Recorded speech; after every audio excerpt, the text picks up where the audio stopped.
next one is your USP. We call this your unique selling proposition. Specifically, that means, why are you different? Would you agree, if I was going to help build this marketing, would you agree that every real estate agent is going to tell you they're the best agent in the planet? Yes. Is every agent going to tell you, I can show you homes? I can list your house? So that's not a USP. The USP, and you heard Bill talk about, he's got 20 years experience.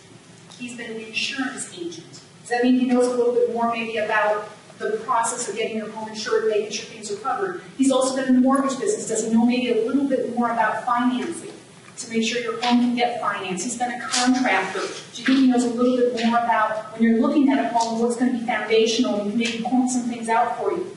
Those are USPs. Those are things that make him different than every other agent out there. So as you're thinking about your business, you need to have a specific USP. What makes you different? The worst thing you can do in marketing is be a Me Too business. And if you're writing, taking notes, write that down. Don't be Me Too. That is the kiss of death in marketing, is when you basically say to everyone else, I'm just like them. I'm a contractor, I'm a CPA, I'm a real estate agent, I'm also, which means Mary Kay because I picked up the name, I'm a Mary Kay too. If you're like everybody else, why should they do business with you? You need to become specific. You need to become specialized. And I know this is tough, and I, as an outsourced marketing director, working with several businesses here in town, I can tell you the hardest thing that business owners fight with is choosing something to be specific. They don't want to eliminate any market. They're afraid that if I go really specific here, well, then I'm going to miss out on this. It's okay to miss out there. You got that? It's okay. You can miss out market. Is there enough market for all of us to be wealthy in Jacksonville? Would you agree? There's enough people here. There's enough need. If we can just hone in on what we offer and offer to the people who love us, the people who want to buy it, the people who have the money, the people who appreciate you. Ever get a client that just walks all over you and you go, oh my God, I should have never taken this client? How many of you would love to fire a few clients you got? I'll raise both hands right now. I got a few I'd love to fire. In fact, there's a few I've fired in my time in my day. The key is, the more targeted you are, the more you can attract the right client to you, the more fun you have in your business. So choosing your strategy, you got to know those three things. You want to know what strategy is going to feed what market. You don't want to go advertising. Let's say, for example, my business, I specifically work with small business owners in outsourced marketing. I don't want to advertise necessarily in an all-woman magazine. It's not my right demographics for me. Most of the folks I work with tend to be male. That's just the way it is. They tend to be in business for anywhere from 5 to 10 years. They tend to have enough experience to know what doesn't work and enough knowledge and wisdom to understand that there's things that do work and they need some more help. That's my demographic. So when the person comes to me and says, Kim, will you advertise in my awesome women's-based magazine? I don't have to feel guilty saying no, because I understand it's not the target market. But oftentimes, we get played on our guilt because we don't know what our target market is, and we get into things that we really shouldn't be, and then we get frustrated when we don't get results from it. So that's the first step. The second step is implementing your strategy. Oftentimes we get excited. We're going to go do this strategy. I just had this happen with a client recently. I'm so excited. I'm going to go do this campaign. I'm going to do this postcard campaign. He spent a ton of money on postcards. He spent almost no thought into his, what I call, callback campaign, which is what he puts on there to get people to pick up the phone and call him. 3,000 postcards is not one call.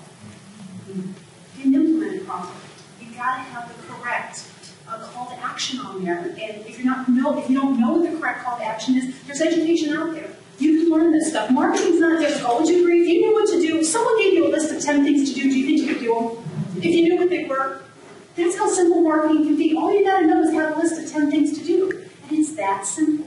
So you want to know what results you're going to get. That's one of the things you want to look at when you implement it. Are you looking to try to get leads? Or are you trying to look to get more conversions? You have leads and you're trying to convert them. Or are you trying to retain your clients? Are you trying to get more loyalty? I had a customer come to me who, once we did an analysis, a baseline of his business, we found out that his best customers who stayed the longest, spent the most, and he loved, came from referrals. And he was only putting 10% of his efforts into referrals. He dropped every one of his other campaigns, cut out about $2,500 of expenses in marketing, refocused all of his efforts on referrals. Last month, he did 3.5 times the referrals that he had ever done in his business. He has now stopped all other campaigns, and he's making between 3 and 4 times what he used to make from those clients. But he didn't know where his best customers came from. So you want to understand where your customers are coming from and where your best channels are for the strategies. The other reason he wasn't getting a lot of referrals is he hadn't been implementing a referral plan. Once I gave him the 10 things to do, guess what? He did it all by himself. All I had to do was give him the checklist. He did it all by himself, and now he's off and running. Does that make any sense? So we just got to know what to do. And implementing it just becomes a matter of knowing what to do, knowing which strategies to pick, and how to get them done. So the last phase is once you implement them, you got to know how to judge results. Would you agree that it makes no sense to implement a bunch of strategies if you have no way to tell which ones worked and which ones didn't? And see, in marketing, there's really only 4 things you need to track. If you can get these 4 things down, you can figure out all the numbers you need to know about what's working and what's not. You can optimize your marketing. Wouldn't it be great if for every dollar you spent, you got 4, 5, 6, or 7 back? But do you know how many you're getting back right now? See, if you don't track, you won't know. So it's important to begin tracking. So the 4 things you want to track are your number of new new contacts that you get from every strategy. So if you put a campaign out there, how many contacts came back as people emailed you or called you, new contacts? How do you track this? Have a specific email. Have a specific phone number. Have a specific way that that client gets to you. It could be a specific website URL. These are all things that if you knew how to do the strategy, it'd be one of the check boxes. Does that make sense? It's just one of those things that, oh, done that. But it's just that simple. It's just knowing what to do. The next is number of new clients. How many new clients did you get from that strategy? Again, that's all for tracking. Third is cost. What did that strategy cost you?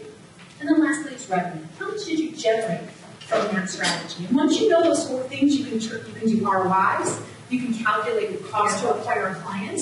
If you knew by doing an advertising in a newspaper that you could get, say, 10 clients, and the client's average revenue was going to be $100, so 10 times 100 is $1,000, and that ad only costs you $100, is it worth running that ad? Yeah. I run that ad all week long at that price because I know what my return on investment is. But what a lot of times happens is we don't know what those numbers are. And then we begin the spaghetti marketing. You know what spaghetti marketing is? You just throw it all against the wall and see what sticks. And then what we don't know is what's working and what's not working, so we begin guessing. And what was working we take away, and what wasn't working we leave, and then we end up in a cycle of guessing. By tracking, you start to learn those things. And see, as we look at marketing, there's going to be 3 phases you go through. The first phase is you're going to look at this and go, I can do it. How many of you are in that phase? I can do this. This isn't hard. Marketing is not hard, guys. It's really easy if you know what to do, right? That's really simple, just knowing what to do. The second phase is, you know what? I got enough stuff going on, I just rather hire someone. That's the second phase. And the third phase is, the second phase is actually hire a consultant. Third phase is I'm going to hire an employee to do it. But that takes time, wouldn't you agree? And the most small business owners are going to start doing it themselves. So there's lots of tools out there. Feel free to check out those tools. There's lots of opportunities to be able to learn marketing. Marketing doesn't have to be hard. You just got to know what to do. Is that fair enough? So it's been my pleasure being here with you today. It's my honor. I hope you picked up something from this. If there's anything I can do to help you, please don't hesitate to reach out. And I'm going to turn it back over to Mr. Chuck Hall.